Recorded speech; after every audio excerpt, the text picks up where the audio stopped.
This week in the Chamber, we're talking about Dungeons & Dragons 5th edition character creation, how to do it, what to think about, and what to expect on this episode of Fandom Roulette. Hey everyone, welcome to Fandom Roulette. My name's Joe. And I'm Cody. Alright, so Cody, what nerdy stuff have you been up to lately? Besides running your guys' campaign on Wednesday, I've been reading up on the Tomb of Annihilation. My favorite kind of tomb. I mean... How many orbs of annihilation are there? First couple rooms, there's like 1, 5, 17 of them, and then that's fun. It just gets drastically more ridiculous. Yikes. Yeah, you have to do a conga line of avoiding orbs of annihilation. That sounds unpleasant. What have you been up to? Why would they have so many orbs of annihilation? So I started rewatching season 1 of Mr. Robot. Nice. Because I started it a while back, and I was watching it, and it was like heightening all my anxieties. And so I stopped, but I'm like in a better place than what I was when I first started trying to watch it. So I'm redoing it, and I can definitely see why it messed me up the first time around. I think I would probably blame it on the soundtrack more than anything else. But yeah, it's pretty cool. Take a little break from it again while I watch other things. I was talking to my friend the day I was watching it, the one who initially really got me into it, and then later that evening I was talking to him about how he went back to Supergirl because they needed a show that had like color in it, like bright color, which it does from time to time, but a lot of it is just so like drab, and like it makes sense given like the narrative and all of that stuff. But yeah, it's a very drab palette, and then I went over to Supergirl where everything was bright and fun and flashy. So nice. Yeah, that's what I've been up to lately, and other things that I'll talk about later. Save it for other intros. Sure. Like that. Pulling back the curtain a little bit. But yeah, so what are we talking about this week, Cody? Well, we're going to dive right into Dungeons & Dragons 5th edition because, that's what we've been playing recently, and that's what I'm most fluent in. Dungeons & Dragons, isn't that for nerds? I mean, isn't that kind of like a little bit of everyone nowadays? That's true. Yeah, Dungeons & Dragons is sweet because it's lost that stigma, which I'm sure is something I've said on another podcast, like another episode, but I don't really care. I'm going to say it again. But yeah, so we sort of did our overview about like what is an RPG and things like that. Different systems, different rule sets, different ideas of what an RPG can even be. And we were thinking about just talking about sort of doing a deep dive into the character side of things. I'm sure we'll have episodes that are a little bit more GM focused for anyone out there who is either an experienced GM or thinking about starting out and becoming a GM. But this week we're focusing on the characters because without a character or without characters, the GM doesn't have much to work with, I suppose. Yeah, the GM is just kind of a novel author of a book that's never going to get produced. yeah, exactly. And a novel author of a book that I'm assuming isn't quite as much fun because your beautiful plots go exactly as you intended and you don't have lots of humans mucking it up. Right. So yeah. So one of the things I'd like to start out talking about is this idea of one of the things that I think, going back to what I just said about mucking up like big storylines, is just how unique Dungeons & Dragons is in terms of you have so many people coming to the table with their own idea of like what their character wants to be and their character's role in the story. And so, people talk about like certain RPG video games as how it's like, oh, it's such an expansive world. But at the same time, like everything you can do is like technically pre-programmed in there. You can always go into like console commands and like hack it up a little bit. Like, I know Bethesda games, you can get in there and mess around with things. But one thing that you can never quite do is bring 5 people together, or 6 people, or 4 people, or really any number of people, all of them with their own opinions about how a world should work and how their character would interact with those worlds, because that right there is automatically going to like kind of mess around and screw up these beautiful little stories. So it's one of the things that is really important about that is this idea of character creation and kind of the character you would like to be in this insert genre world, and how are you going to build a character that kind of matches your idea? Which sometimes is easy, and sometimes it's a little bit more difficult, but we're going to get into that a little bit, so, yeah. Yeah, well, before we even talk about building a character and Sure. stuff, for new people, Oh, yeah. typically you just need a character sheet, which either your dungeon master usually has extras, or you can go and find, like, downloadable PDFs of things that you can print out. Isn't Wizard of the Coast like free or whatever? I think the PDF is free. PDF, I could be wrong. I know you can get like folders stocked filled with them, with a nice folder. Sure, yeah. For pretty decent amount, but or pretty cheap amount, not decent. Sure, yeah. But basically, you just need to have a character concept in mind before you kind of dive into this. Yeah.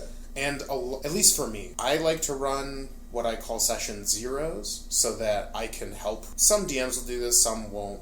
Sure. Some ask you to kind of come prepared to the table with a character, but I like to get a little more involved and explain, like, this is the kind of game we're playing, this is the world you're in, and I'll help you with character creating and Sure. all that good stuff. So I think the first part about building a character is having that concept. Like, what do you want to play? And in Dungeons and Dragons, probably keep it to the sky's the limit. For sure. However, if it's your first character, keep it a little simpler in concept. I mean, like, if you want to be a rogue or a thief or something like that, like, cool, perfect. If you want to be the best gladiator fighter on the planet, maybe take it a couple steps back. Yeah. Depending on your game, unless your DM's cool with that, but that gets a little complicated, I think. Sure, yeah. So beyond just kind of having a core idea of what you'd like to do, just kind of be open to bend a little. For sure. I think that's really important, is adaptation is really the name of the game when it comes to character creation. Yeah, so the kind of core concepts, like the core things you need to think about are races. There's numerous races in Dungeons and Dragons 5th edition. Which are constantly expanding too, which is crazy, to me at least. So yeah, thinking of that, thinking of your class, and then kind of thinking about the role-playing parts of it, like your background and the kind of character that you'd like to play. Yes. So that, that goes back to having an idea. So for this, if I were creating a character, I'd like to create I put myself on the spot and I have nothing to go for. That's unfortunate. Right, so maybe I want to play a swashbuckler. There we go. Okay. So that's pretty cool. I want to be a... Get that pirate on? Yeah, get a pirate, going back to our pirate episode. I'm jazzed up to be a pirate now. Yeah.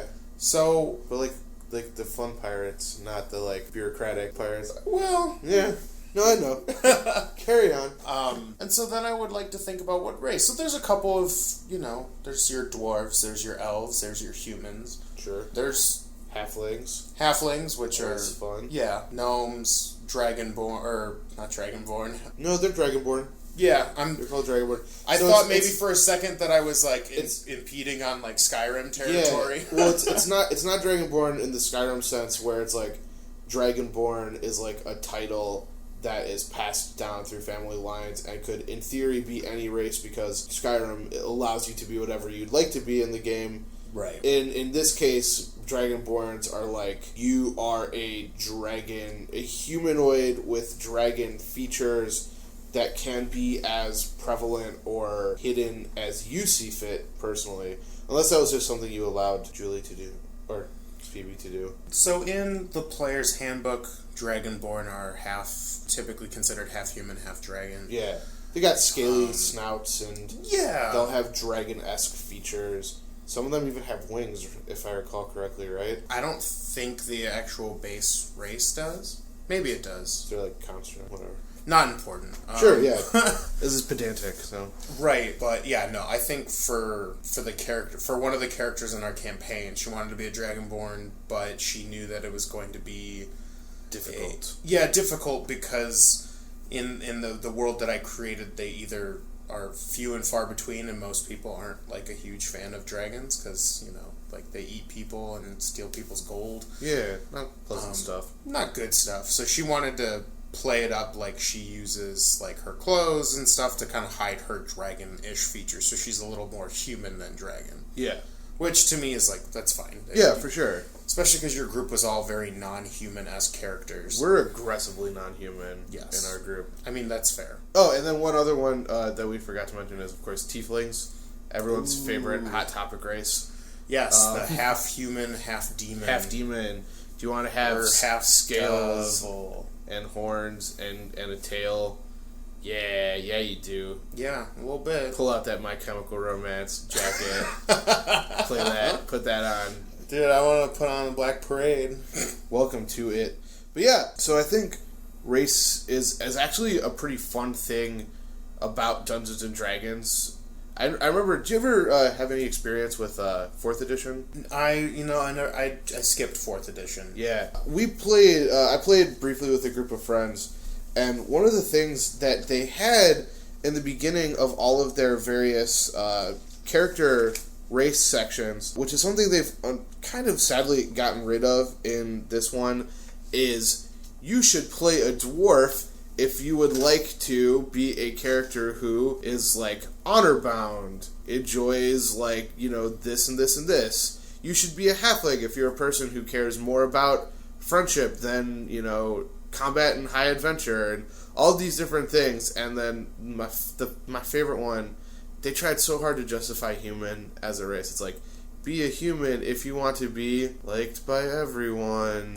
If you want to be a normal guy. And that's something that I think's kind of unfortunately been taken away from this particular book, although just reading through the fun little descriptions of the races is a lot of fun. One of my personal favorite ones is, if you look under the dwarf section, there's a little section called Slow to Trust, where it explains why dwarves relate to the various races the way they do, because dwarves live very long and they're very stubborn. So, like, humans, like, I mean, sure, you can become friends with a human, but they only live to be like 80, so why even bother wasting the time and effort to become friends with them and things like that.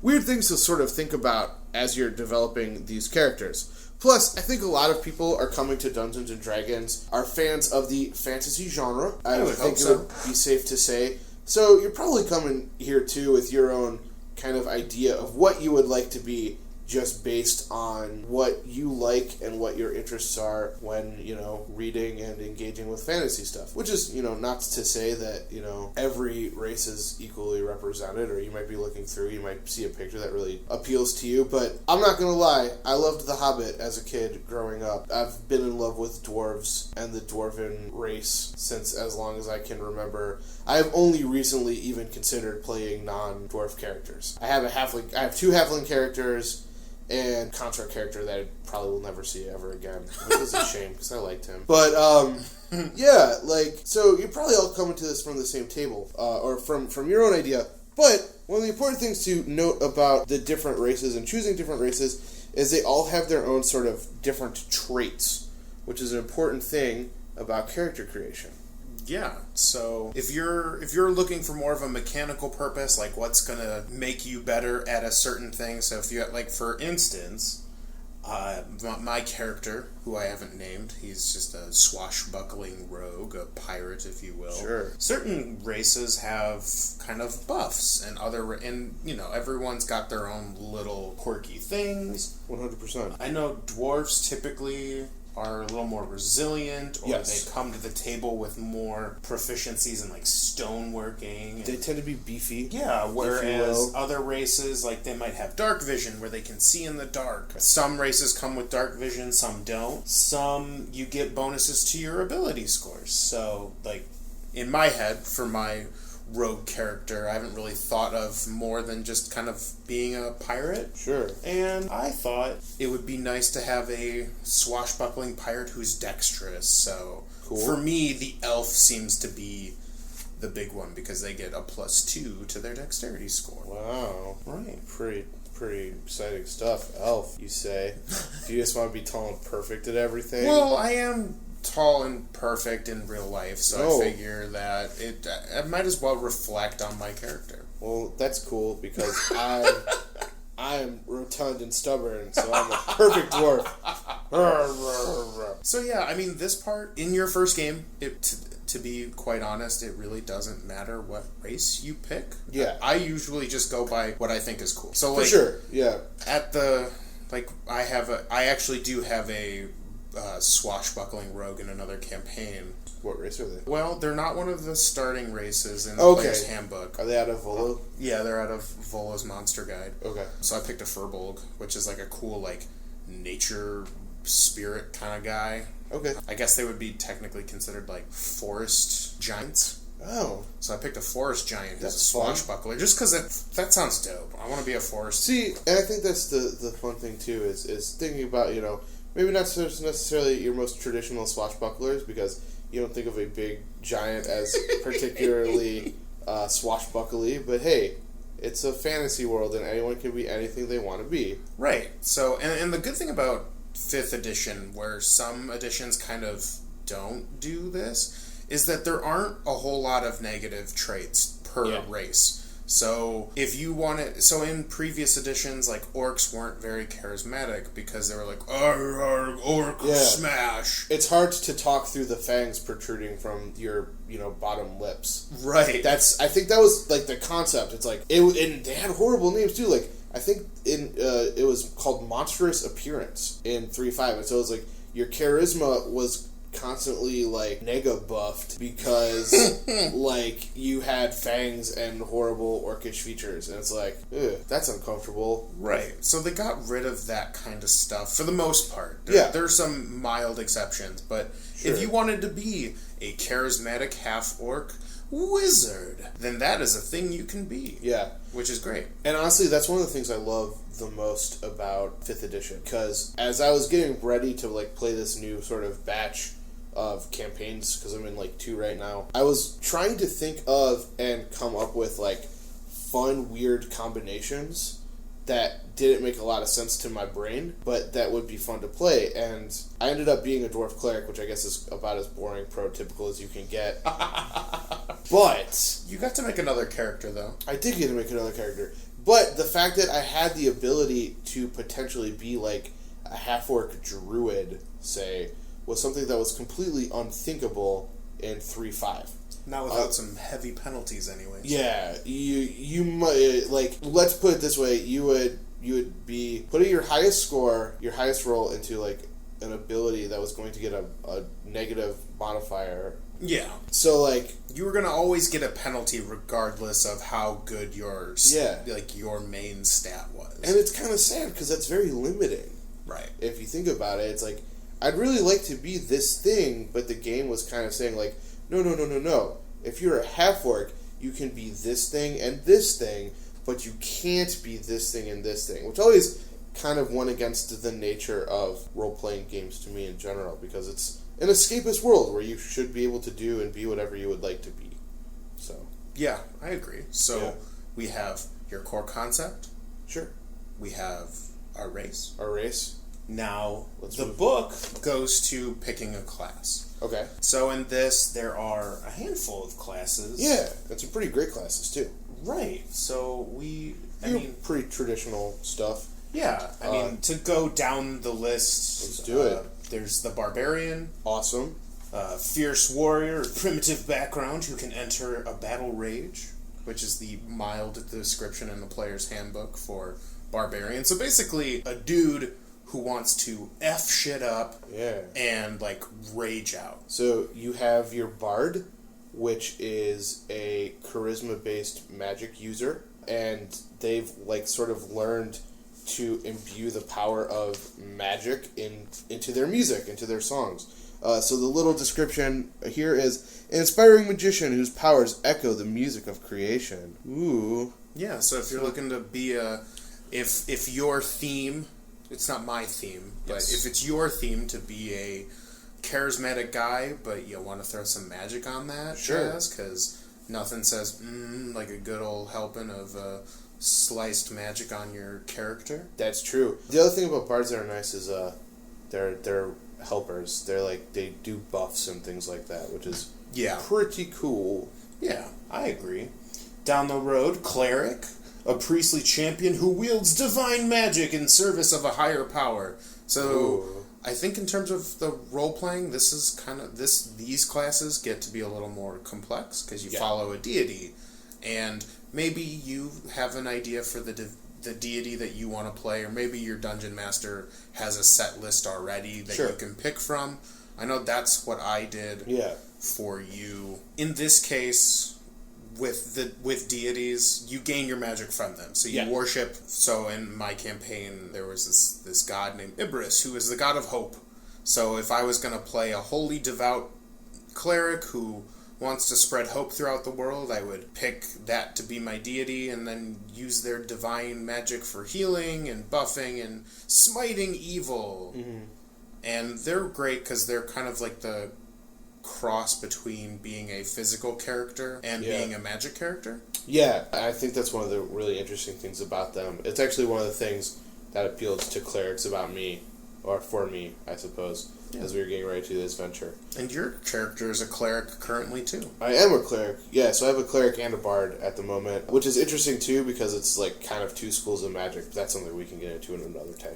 Yeah. So the next one, we have Druid, a priest of the old faith, wielding the powers of nature, moonlight and plant growth, fire and lightning, and adopting animal forms. So, druids, I don't have a lot of experience with outside of, I know one person who plays a druid, and she actually does a very good job with it. I think the concept of the druids is there are these like new gods that have moved in with organized sort of rules and structures and buildings, but to the druids, there's only one god and it's nature. And so you're kind of channeling the power of nature through yourself. So it's kind of a different flavor of cleric. It's just a flavor of cleric that has favored the old ways and the old god or gods of nature. And you can also shapeshift. So if you saw like the movie Moana, it's like Maui, who can transform into a bird and a lizard and sharks and whales and stuff. Nice. Which is pretty cool. Yeah, I like he's a demigod, so... I've played, on my side, I've played with a couple of druids. I never got to play with a land druid, which was more of the spellcaster route. Okay. I always played with a moon druid, and their kind of shtick is I get to transform into big, powerful animals really quick, like earlier than other druids. So a lot of times, a moon druid would run into battle, transform into like a big bear, and just slash at dudes and eat them up, while the rest of the party kind of follows in behind and does stuff. So if you've... I was just going to say, if you've played World of Warcraft, you can think of druids as the druids in World of Warcraft. They cast nature spells, and they do lots of nature-y things, but one of the big, cool parts of being a druid is you can transform into animals, which is dope. Yeah, I think that's probably why you have run across more, Paths of the Moons, just because, especially depending on your party composition, it's you probably have at least one magic user in there, but not every magic user can transform into an animal. It's true. So. You could turn into a tiger and just be like, I'm gonna fuck this shit up. Alright, so the next one is Fighter, a master of martial combat, skilled with a variety of weapons and armor. This, for a lot of people, is considered a good starting class. Not to suggest that it's a limiting thing, because you can be whatever you would like to be, but if you are a type of guy who just wants to hit things with swords and get all those good damage boosts and kill things very easily and very good, this is the class for you. It's a class that rewards people who like stabbing and slashing and punching and firing bows and arrows. And having experienced with some fighter classes, their rounds can go on incredibly long because they can do a lot of stuff in a round. Yeah, fighters to me are kind of like Rambo.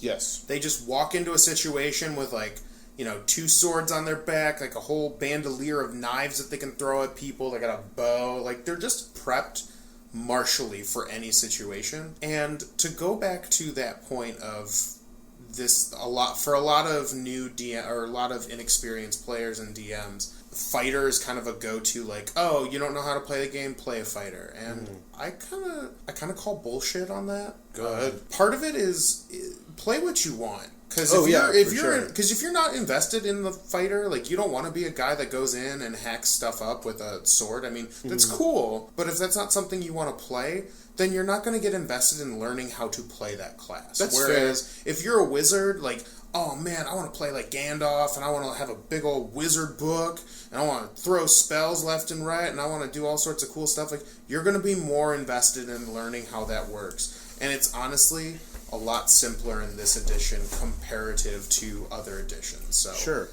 That's where I'm kind of... I mean, before, when I first started, I was under that same vein, like, oh, if you don't know how to play, you should play a fighter. But that's just because I was new, and I didn't know how all the classes played, and I thought in my head, like, oh, fighter's pretty easy. But I have adopted the stance of, I'm going to teach you regardless. Yeah. Like, if it's hard, like, we'll get through it, and you'll stumble along the way, but I'm here to help you out. Sure.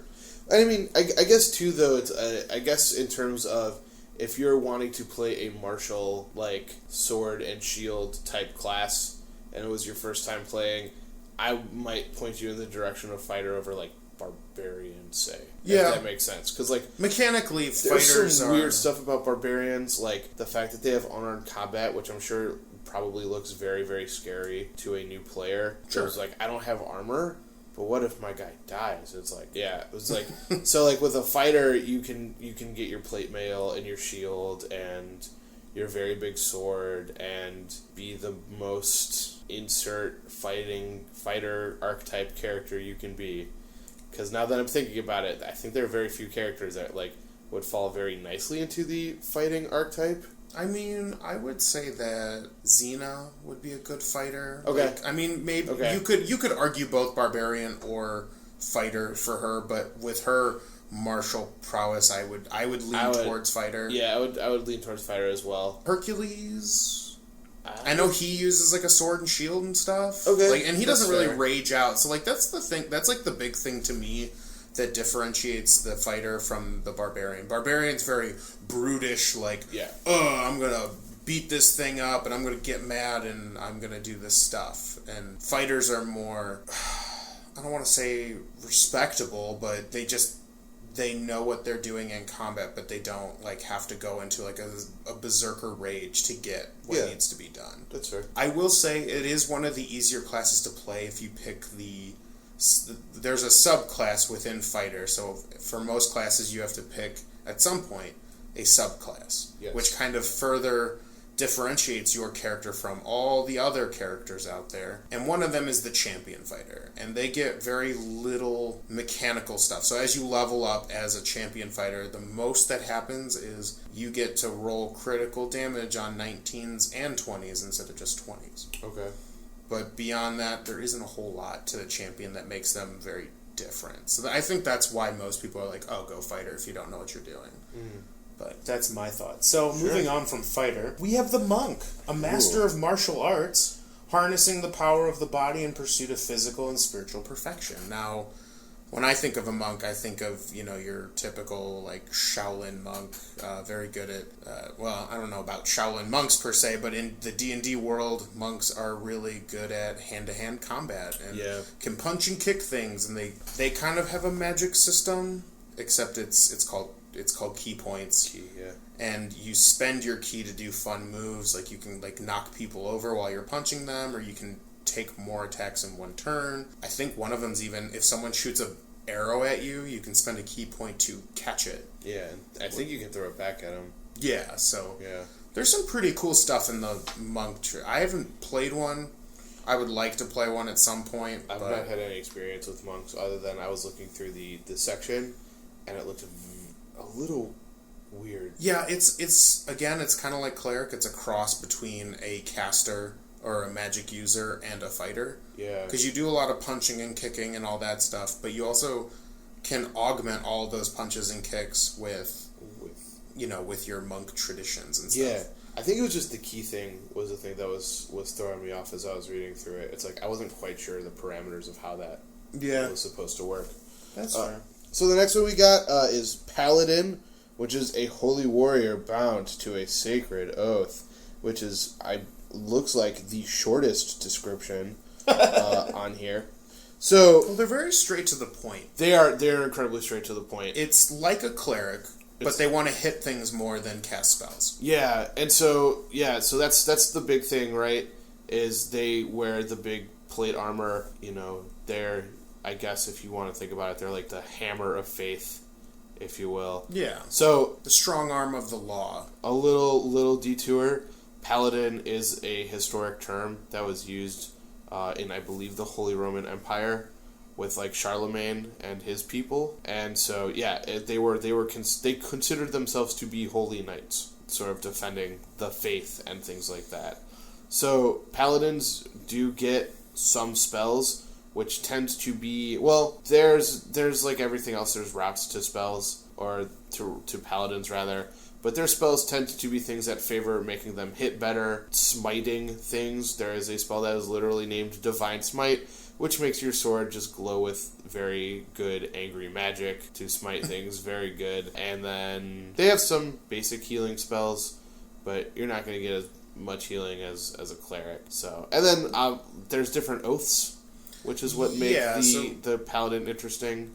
Right. So the oaths, there's a handful of them, and there's even more coming out here in November, where paladins kind of swear an oath to the gods that they worship, being like, "Hey, I'm going to follow these tenets, and if I don't, I am not serving the paladin very well." So there's a couple of them.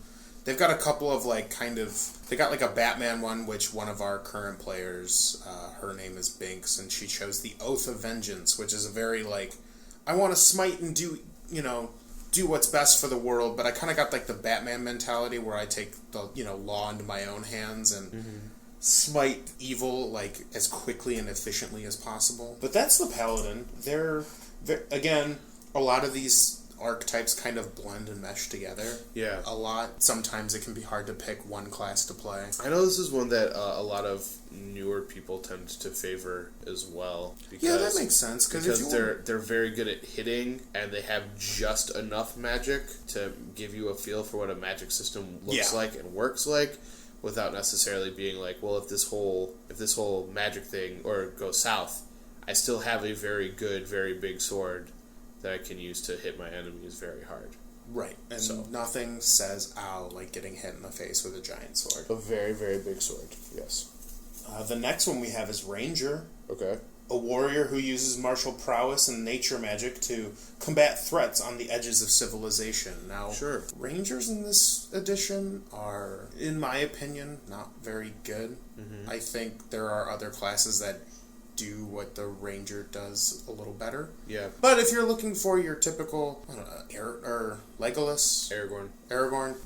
One of them guys. Aragorn was kind of a Ranger, had a little, mostly very good with bows and kind of being out in the wilderness and stuff like that. You get a lot of buffs to nature stuff. So if you're looking to play someone like that, the Ranger is your go-to. They're kind of magic light.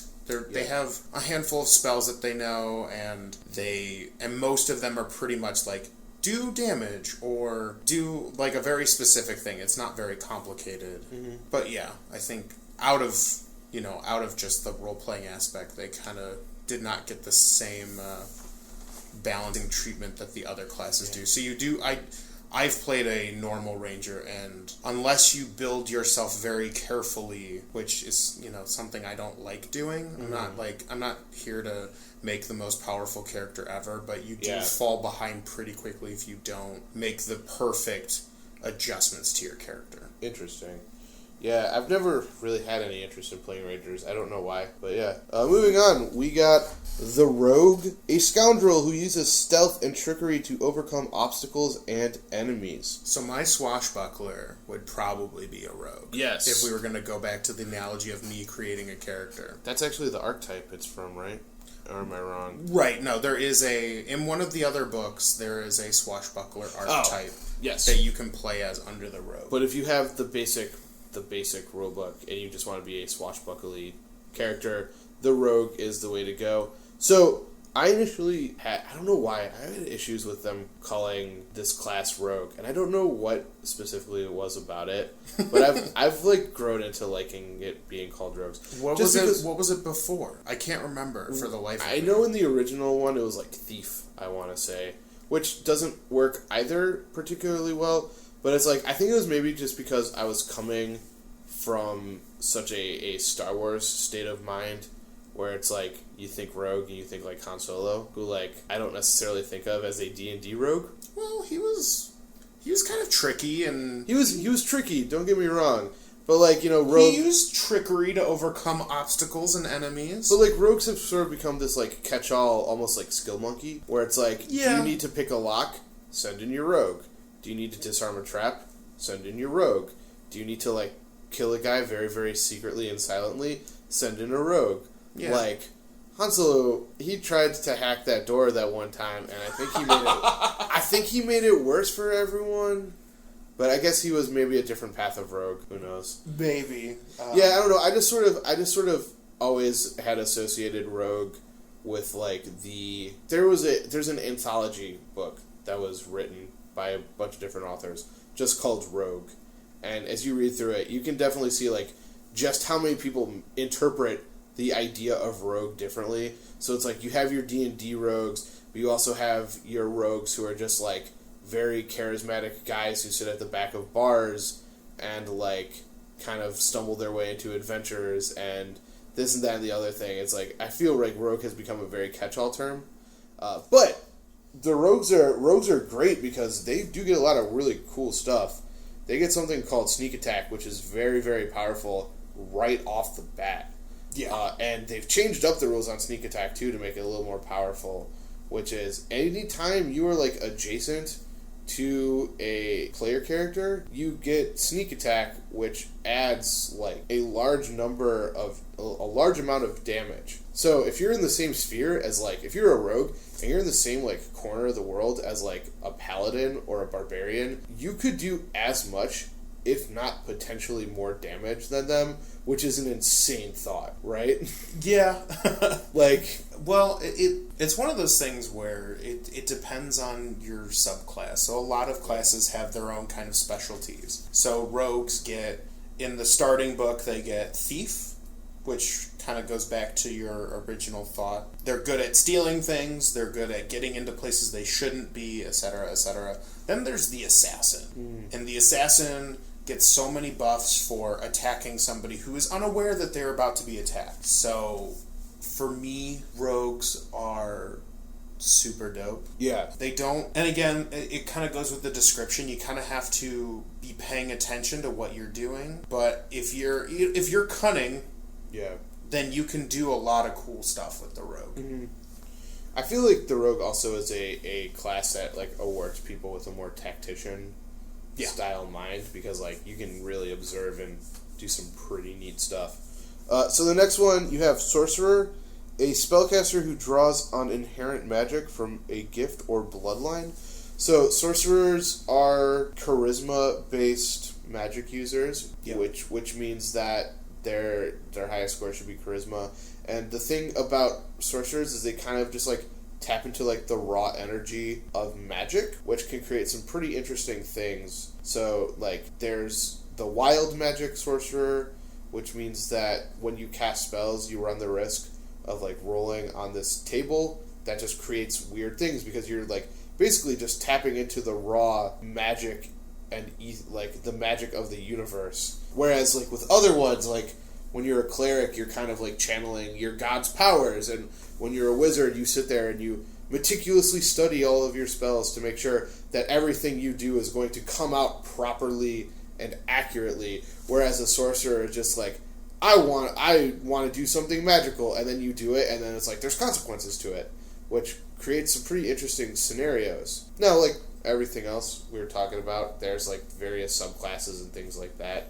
I know there's one subclass of sorcerer that kind of just makes you like a cleric light. Yeah, that's currently what our sorcerer in our campaign is right now. Yeah. This is going to be awkward when I get back. A little bit. Probably not. Well, I'm sorry. So yeah, with sorcerer, the spell casting is within you. Yeah. You're tapping your own raw energy, and it could be from various sources, like you said. And then there is the warlock. A wielder of magic that is derived from a bargain with an extraplanar entity. Oh no. So warlocks are really cool, at least for the DM. I think it's hilarious. Basically, you bargain with devils or elder gods that float in the darkness of space, or fey creatures from another dimension. But yeah, you bargain for power, and there's kind of much like the paladin and the cleric, there's kind of a role-playing aspect to it, which I really love, where, if I'm a warlock and I got my powers from a devil, that devil might make me do things that I might not originally have been cool with. Like, maybe that devil is like, I've got a beef with this person. He cheated death and cheated his way down to the 9 hells. I want you to murder him. Yeah. And for me, as a DM, it's fun to throw kinks into the cosmic scale of the plans of the party. Sure. By, making people be like, hey, you want to be a warlock? And I can, warp everyone's minds and make them go off an island that you guys were originally on that you were going to die on? And your eyes light up. Did Phoebe become a warlock? Yo. Oh, spoilers. Oh, no. And that's what happened. An extraplanar entity made a bargain with her. Oh, no. Oh, shit. Yeah, and so now my party can't watch this episode. Oops. It's also, well, now I can't listen to this episode. I can't participate in this. It should also be pointed out that warlocks have quite possibly the most powerful cantrip in the whole game. Yes. They have this spell called Eldritch Blast. Eldritch Blast. Which, right off the bat, does 1d10 force damage, which is crazy. And then as you advance, like, when you hit 5th level, you can cast 2 Eldritch Blasts at the same time? That's insanity. Like, compared to the rest of it. So to give everyone perspective, a D10 doesn't seem like a whole lot. But for the other classes, so a fighter typically gets anywhere between a D6 and a D8 of damage per turn, which roughly, if you're going to do math, roughly gets you around 4 damage. Yeah, for sure. Not including, your other modifiers for your stats and things like that. So a D10 is pretty strong for a first level. For first level, yeah. Spellcaster, and then on top of that, they if you play the warlock, I put this in quotes, correctly to trying to make your Eldritch Blast better. It increases its range by a ridiculous amount. You can start hitting things from 300 feet away, where most people can't get past 100. I think most people's farthest spell range is like 160. Right. So they get basically double that, and on top of that, they can cast 2 of them, and there's another thing that they can do where they can add more damage. So it's one of the stronger spells in the game, and you can build your whole warlock around just blowing up people with that spell and using your spell slots for kind of utility stuff, like, dispelling magic or finding traps and things like that. Although I guess if you think about it, you're making dangerous bargains, so dangerous bargains come with dangerous consequences, or it's more power, but more power at the risk of potentially like turning your back on your people or right. And that's the thing. This all depends on your DM. Some DMs might be a little lighter, or depending on your patron. So like, I know, at least for what I was doing with one of our characters who was originally a warlock and then kind of switched over to another class, his bargain was that he gets these spells, but occasionally I'm going to tell him to do stuff that he may or may not approve. So in the game that you were playing in, and we tend to call this Ymra's Gate because the entire party wanted to basically boot one player out of the group for being an asshole. Yeah. And it was because I told him, as his eldritch patron from beyond the stars, that he needed to do this thing, which ended up killing a lot of people. Like, I think over 300. Yeah, something like that. And that's the risk you run. You can be a really strong, powerful mage, but the DM kind of has control of the things that you do, and if you don't do them, there could be consequences. Now, some might be a little more lax, or maybe the patron that you serve just wants you to plant beans in the ground and doesn't want you to do anything besides that. That's rare. Well, But what I'm saying is, depending on your DM, they might not even enforce, like, these dark pacts that you have to meet. So it really is dependent, but they tend to be the stronger spellcasters around. And then the last one is Wizard, a scholarly magic user capable of manipulating the structures of reality. Wizards are big nerds. Wow. Okay. Just kidding, potential wizards out there. You guys are great. I actually know so little about wizards. it's kind of insanity how little I know about them. Yeah, so one of the things... So sorcerers have a select amount of points, and they cast with their charisma. Warlocks gain their power from some kind of evil patron, and they also cast with their charisma. Wizards, they cast with their intellect, and they get basically this big book that they can keep copying spells into. And every day they get to, like, remember, like, you can have a big, thick book filled with, like, 30 or 40 spells, and then you remember X amount of them, and then you can cast them. So they kind of get the same... They tend to, later down the road, get the flexibility of a divine caster, like a cleric or a paladin, who kind of picks the spells they want daily. But the wizard spells tend to get really ridiculous at higher levels. So first, they might seem kind of like a support class. Like, they can cast stuff like grease and oil, which covers the ground in, oil that you can burn up or make people slip on. But then they start getting things like firestorm and, like, meteor, and start throwing meteors down from the sky. That horse one. Phantom Steed. Phantom Steed. Yeah. They also get access to kind of different schools, so they get to pick their school that they follow, and they get buffs for it. And I think in my opinion, one of the stronger wizard, like, subclasses is the divination wizard. So divination, for those of you who are unaware, is kind of the divine magics, like being able to see the future and kind of stuff that falls under that roof. In the game, they get to roll 2 d20s and save those numbers for the day. And at any point, they can go, oh, that d20 you just rolled, it's actually the one that I rolled at the beginning of the day. So if you roll really low, you can be like, oh, that monster's hitting me. Nah, just kidding. That one that I rolled earlier, at the middle or the beginning of the day, he actually rolled a 1. So in my opinion, it's one of the stronger things that you can get. Mm-hmm. Yeah, just kind of different strokes for different folks. Sure. In terms of warlock, wizard, and sorcerer. Sure.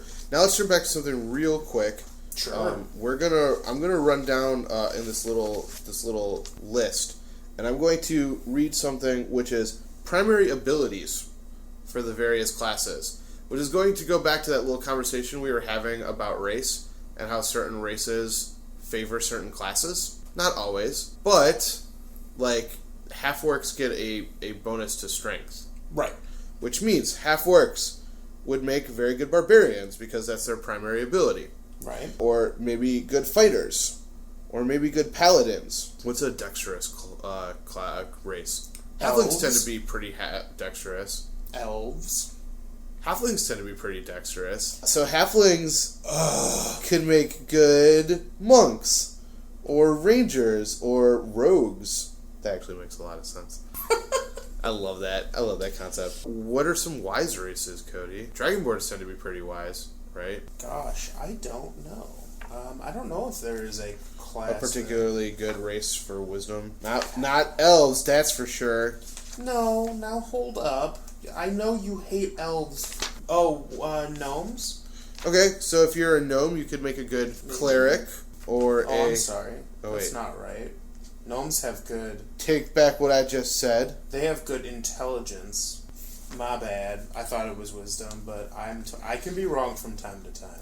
Dragonborn can be good. They get strength scores increased and charisma score. So Whoa. They can be good... they can be good bards or charisma. They can be good sorcerers. Or warlocks. They could be good... They'd be great paladins. Yep. Tieflings tend to be good warlocks, which I feel is... That's pretty on the nose. Yeah, a little too on the nose for my liking. But humans get a ability score increase all around, if I'm not mistaken. Your ability scores each so they get a +1 to all of their ability scores. So humans can kind of be good at everything. Sure. Or at least a little better at everything compared to another class. Right. So this is not to say that, you have to be a Dragonborn if you want to be a sorcerer, say. But it is it's good to know. Like it's important to kind of look at that stuff before you deep dive too much into it.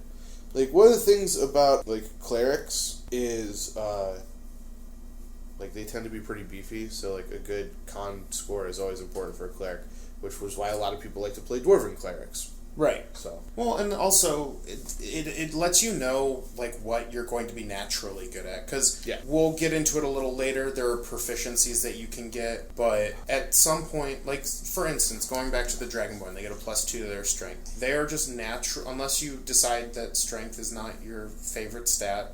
They're just going to be naturally good at strength-based activities. Yeah. So it's good to know, like, what classes might have, like, kind of a natural ability, like, affinity to a certain stat. So, like, if someone's really good with charisma, maybe you want to play the party's face. Maybe you want to go, talk to the barmaid and find out more information. Or maybe you want to deceive one of the guards into letting you do something that otherwise you wouldn't be allowed to do. I tend to play faces a lot. It's true, you do. And so we've kind of talked mostly about classes. The last two things are ability scores and kind of the role-playing stuff. So let's kind of briefly get into ability scores. Not to get too technical. This will be simple. Well, yeah, this will be simple. Ask. So when you're starting off, you take your character sheet. On the left-hand side of most character sheets, you will see 6 boxes that say strength, dexterity, constitution, charisma, intelligence, and wisdom.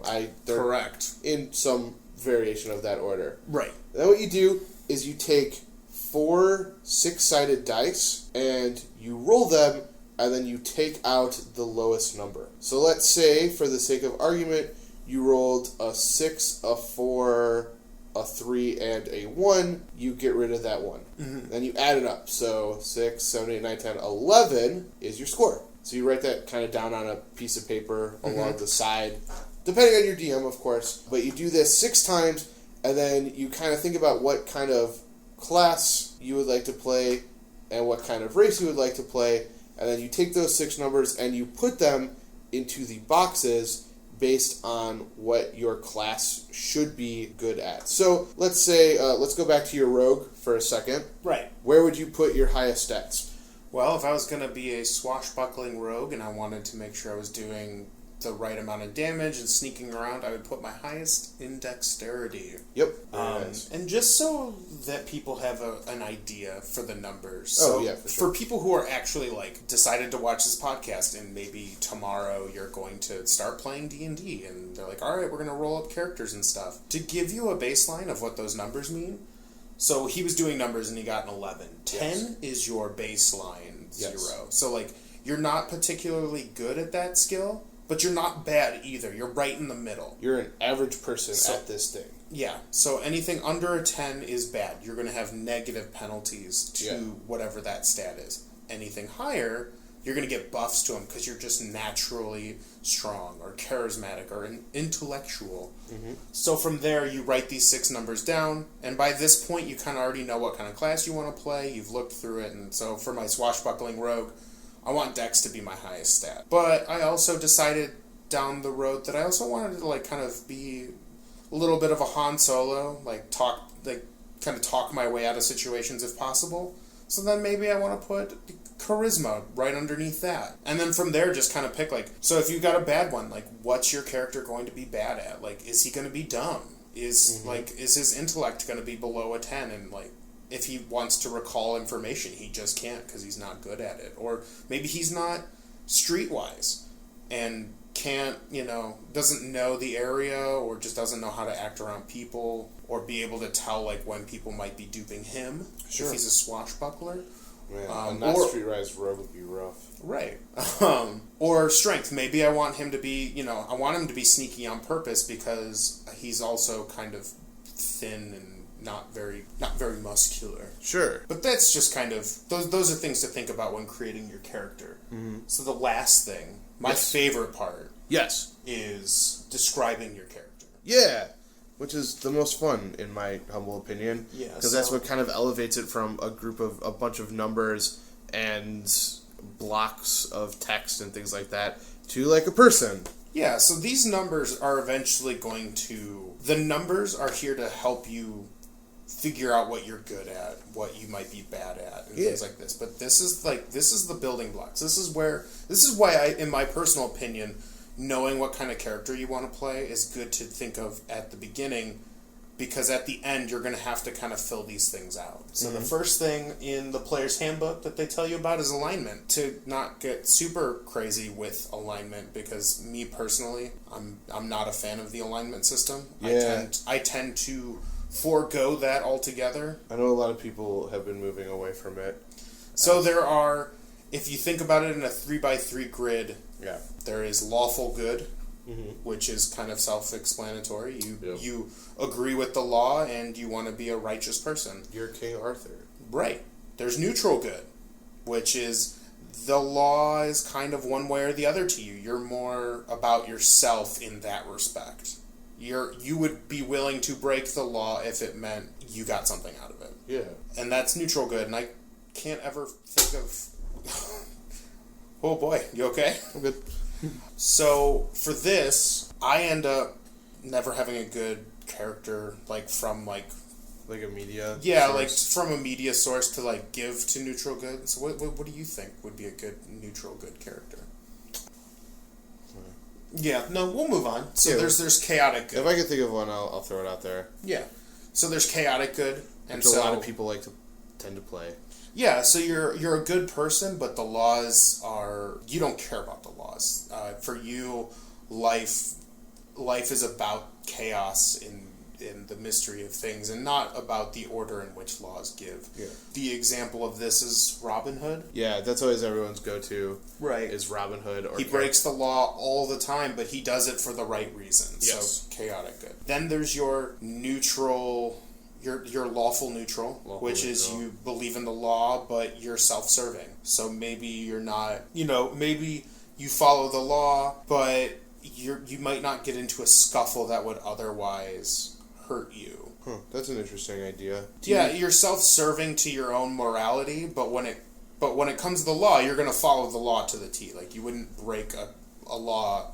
And I think that's a good example of just some people in general. You don't want to break the law, but at the same time, we're people. We've got wants and needs, and so we tend to at times serve ourselves. So I think that one's kind of an easier one to fall into. Yeah. So TV Tropes has an interesting idea for a neutral good character. Huh. Spider-Man. Oh. Yeah. Okay, yeah. Now, it could just sort of be an example of hero with bad publicity, but he's a vigilante who is willing to work with the authorities, or he's willing to go against the law. Well, that's the thing, is vigilante in itself is against the law, in at least in most superhero flicks. Yeah. But he's doing it for the right reasons, so...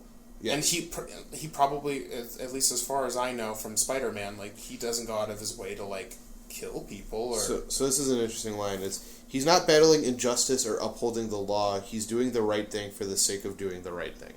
Right. That's a perfect example. Yeah. Then you get into your true neutral. Yep. Which is an interesting dynamic in and of itself, because you're self-serving on both accounts. Yeah.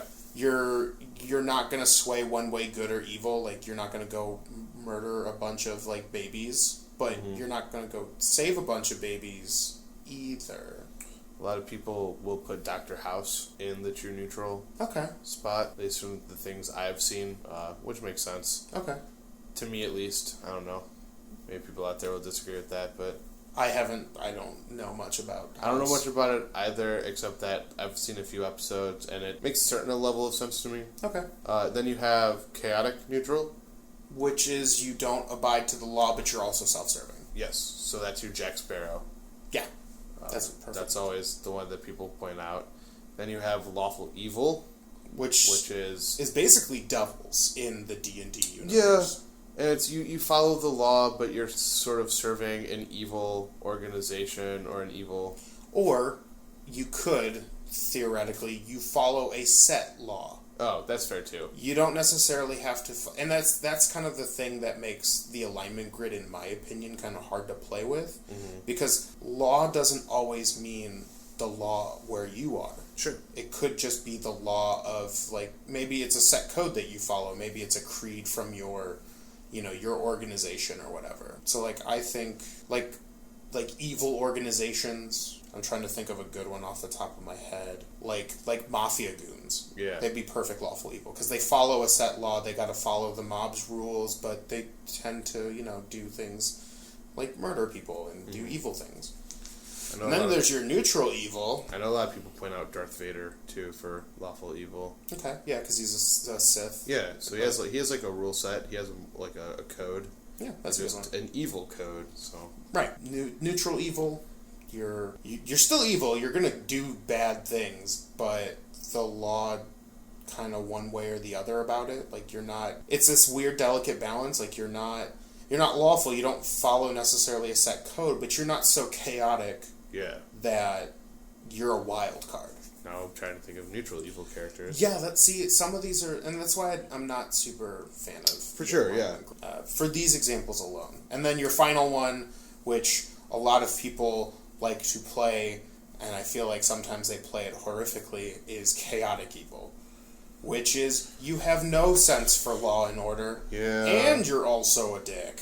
Yeah, I feel like people should just kind of throw that one out. Like, well, and the thing about, and this is why I like running a session 0, I usually like people to describe their characters so that the other group members can kind of get a feel for what they're getting into. Sure. Because it sucks when you go day one with a new group of people and you're like, all right, I'm going to be the neutral good ranger who's an elf and I got all this stuff and I'm working with, this kind of skill set, blah, blah, blah. And then some guy's like, I'm chaotic evil and I'm going to blow everything up. And it's like, I don't... Yeah. The thing about D&D is you have to work with the players that you're playing with. Like, I mean, I guess you don't have to, but to me, it doesn't jive well when you're constantly having to battle your own teammates along with the challenges put in front of you. So, that's why I do a session 0, so that we can get out of the way. Like, if people want to do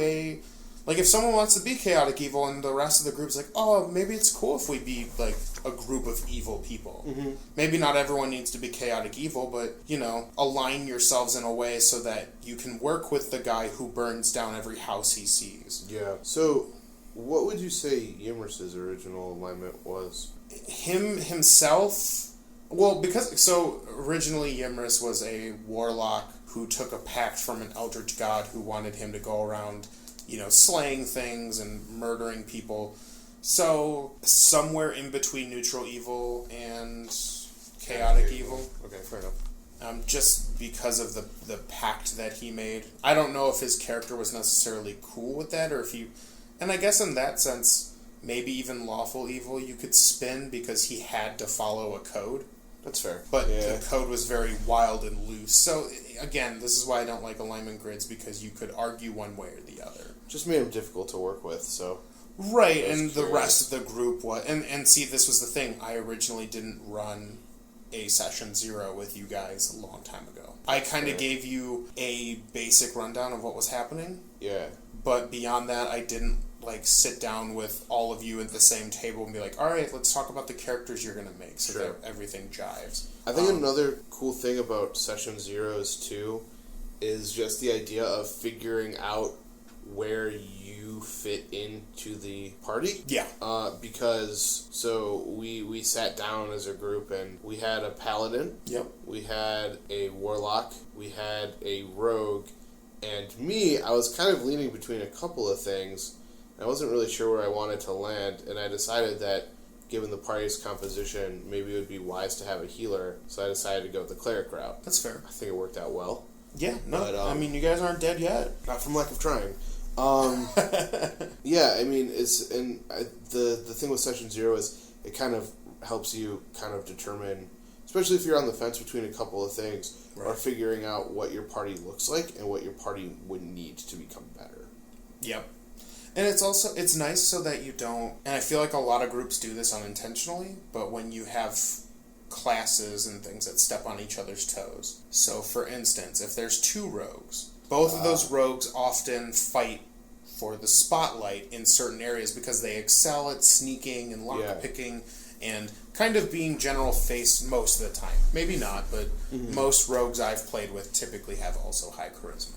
Yes. So you tend to sit there, and maybe it never ends up being anything, but there's a little bit of maybe animosity there. Sure. Where it's like, oh, I wanted to be the cool sneak guy and sneak into the castle and let down the drawbridge so that my party could get in. And then, there's a lot of that stuff. I mean, there are ways to work around that, but it's nice to have a session 0 so you know, like, what you're getting into ahead of time. Yeah. I mean, you also don't want to have 2 rogues in a party just because redundancy. You'd like to... I mean, maybe... Redundancy, Cody. I'm one of those people who would be willing to let that... I mean, I've played groups where, at least with the Rowdy Rough Boys, I'm pretty sure there was a group where everyone was similar themed. Like, there was... everyone was a little bit sneaky except for, like, one person. Not so much nowadays. They like to get in loud and crazy with one of them being a pacifist, which has been kind of a weird turn of events. Yeah. But yeah, I mean, having a session 0 is really good. And to go back to our original, because we've kind of gone off tangent. That doesn't sound like us. That does not sound like us. We would never, ever do that. I'm always good. So there's 4 more things, but 3 of them kind of tie in together, which is ideals, bonds, and flaws. Okay. Cool. So typically, at least for role-playing purposes, like, I don't do this much anymore, but when you're first starting out, it's nice to know, like, what does your character believe in? I know in the player's handbook, depending on what background you pick, there is, like, a table where you can kind of roll randomly, which is fine. That's cool. But you can also think about it yourself. So, like, ideals, like, maybe your ideals is, I wish the world was free of, evil. Sure. Or maybe your bond is, I value my friends over anything else. Sure, yeah. And then your flaw might be, but I'm a bit of a gambler. Okay. And so anytime I see a chance to gamble, and those are things, and the way mechanically they're supposed to work, if you kind of feed into those ideals, those bonds, and those flaws, the DM can give you inspiration, which mechanically allows you to roll with advantage, which is a nice thing about 5th edition, which is basically, instead of just rolling a d20 and that's it, you get to roll 2 and pick the better of the 2, which ends up typically being that you're more successful. The higher number? Yeah. Yeah. And so, like, one of the things, too, is don't be surprised if your initial ideal kind of changes and manipulates over time. It's like, I don't even quite remember what Umgram's original ideal was. I know I had one, but at some point I realized that maybe his ideal was that he wanted to become like a saint in his... Well, wait. Would that be his ideal? Yeah, or why not? Yeah. Like, his motivation is to become a saint. His motivation is to become a saint so he can become remembered. I hit maybe your ideal is more... Maybe the action that you want to take is to be a saint. Yeah. But the ideal is you want to be remembered. Yeah. And so, like, it's ebbed and flowed from there. And, I think at its core, I made a decision which, really fits with my character and really went against the party. But I think that's where the ideas of bonds and ideals and flaws comes in really handy, because my flaw is that I will do what I think is the best idea, even if or I will do what I think is right, even if it's not necessarily what the party agrees with. Yeah, and that's caused your character to leave the group for a set period of time. Yeah. Well, and I mean, it's also led my character, like, if I disagree with what the group is doing, I will be very vocal about it. And ironically enough, every time I've disagreed with a plan or a plan of action, I've always done really well in those fights, which I think is very funny. But like, anytime I'm like, no, I don't want to do this route, I always roll really well. And when I'm like into it, I don't do that well. And I'm like, what's up with this? It's just the fate of the dice, my friend. 100%, but I think it's funny. That's like... Yeah. Yeah, and so all this stuff is just to basically cement the idea that role-playing is a part of this. Like, you're going to go into a bar or a tavern, and you're going to talk to some people, and you're going to get into some conflicts. You're going to get information. You're going to make friends or make enemies. Exactly. So those are meant to augment that part of the play. And some people get more into it than others. There's no Sure. there's no fault in you for not getting into your ideals and bonds right away. But it's nice. I think it adds more to the game. And then finally, the last thing we talk about before we sign off, backgrounds. Yes. So, as far as I'm aware, this is the first time that Dungeons & Dragons has actively rewarded a person for choosing a background. You know, I have no idea. I don't think there were backgrounds in 3.5, which is what I was introduced to. Okay. So basically, backgrounds are things that range from, we're not going to go through all of them, but they range from things like sailor, entertainer, criminal, Noble, soldier. So things that your character did before they decided to turn to a life of adventure. Right. Is sort of their basic understanding. And the really neat thing about these backgrounds is it gives you a list of skills that you are proficient in. Yes. So, for instance, if you were a entertainer, you were probably proficient in performance and persuasion. Yes. You also get a few equipment items and even some gold. So I know one of the classes is like an outlander, which is kind of like someone who lives out in the middle of nowhere with no, resources available. So they don't start off with a lot of gold. Yes. Whereas an entertainer probably starts off with a little more gold. Like, my new character was a charlatan. Nice. And she starts off with, she had a lot of gold. Nice. I don't know. I somehow figured out they had a lot of gold. And then criminals start off with about 15. Oh, also, all the backgrounds come with their various features. Yeah, and the features are very role-play focused. However, some of them are mechanically helpful when you're traveling or going around. So, like, the criminal one, because I just remember this, we've utilized it a number of times, is you have this idea called criminal contact, which is basically anytime you go to a city, you remember the name of a person who can give you information. Yeah, you know a guy. You know a guy, and that guy is the guy that you need to go and talk to if you need to get, maybe a weapon that is frowned upon in the city, or if you need to find out where the gang's hideout is, this is your guy. Or maybe you need a little poison to just give somebody. Or you need some poison. I don't know why you're sounding very Italian, Cody. Well, oops. Come on, man. I'm the Italian here. Oh, shit. Not but Italian at all. So, the backgrounds are really neat just because it allows for a little bit more of that sort of richer character building. And then in your character's backgrounds is where you can find those like pre-made bonds, flaws, and ideals tables, which sometime I think I'm going to make a character where I'm just going to roll at random and just kind of see the crazy amalgamation of stuff that happens when I just roll dice. Right. Because sometimes they're almost contradictory, which I think would be kind of a fun, challenging roleplay thing to do as well. So that's fun. Yeah. So once you've done all that, it's a lot. So for me, ideals, bonds, flaws, got that all down. Yeah. Background, I know one of them is a pirate. Yeah. But I like the idea of being a charlatan more. Yes. So for my swashbuckling rogue, I've rolled all my dice. I've got all my stats. I've got my ideals, flaws. I've got my ability scores. My race. I'm an elf, so I could be a little more sneaky. I know you're shaking your head at me, but some people like elves, Joe. So I've done all that. Now I need a background. I've picked charlatan, and then when all that is said and done, you're ready to go. You're ready to go. You're ready to play Dungeons and Dragons. You might need a little help here and there. Sure. I'm sure this was a lot to digest, but you know what? Hey, you have a character now, and now you can play Dungeons and Dragons. Time to get into that adventure. Hell yeah. Get those dice rolling. For sure. Yeah.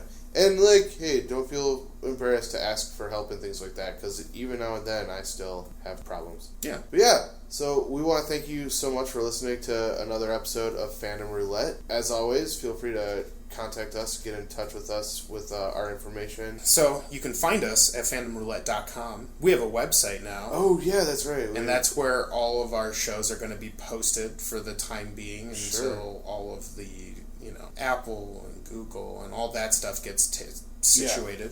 Yeah, so it's fandomroulette.com. It's going to be our main feed. If you want to email us with questions, comments, maybe some concerns, who knows, or just things that maybe you want us to talk about. Yeah. Maybe you've got questions about some of the things we talked about, because I know we're giving you a loose representation of all of the things. Yeah. So maybe there's some questions. We would love to come back with another RPG where the last maybe like 20, 30 minutes of the podcast is just us answering questions from would-be players, would-be GMs. Yeah, I'd love to do. You can email us at fanroulettepodcast@gmail.com. Okay. If you want to tweet at us for the same exact reasons, or maybe help us out, tell people about our podcast. It's FandomR_podcast for our Twitter handle. Nice. And then on SoundCloud, where we will be uploading this stuff. If you want to just go straight to the source, download this yummy, delicious stuff. Yeah. It's just Fandom Roulette. Excellent. Yeah, and that's all we have right now. Personal Facebook, Twitter? Oh, yeah, my personal Twitter is IamBigTuna, but I'm thinking of changing that. Okay. I don't use it a lot, but it's just kind of a place where I do my weird ideas and things like that. Anything for you? For me, right now, not really. We're gonna. I think down the road, I'll probably throw a Facebook page on there. Sure, yeah. And then maybe it'll come with time. Yeah, so. We're slowly building things up. So exactly, yeah. So once soft, we get soft launch, if you will. Yes, the softest of launches. But yeah, so thank you guys for listening, and signing off. I'm Joe. I'm Cody. And as always, stay nerdy. Super.